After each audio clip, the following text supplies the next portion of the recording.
Tanımıza kanalından merhabalar arkadaşlar. Bugün bir yere geldik ve bardaklara bakın. Çok tatlı.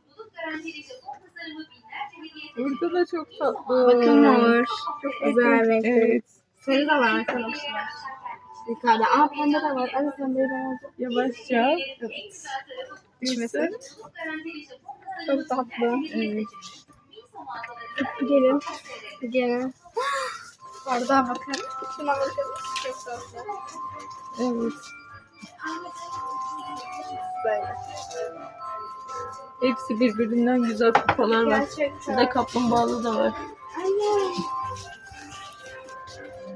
Abone olmayı unutmayın.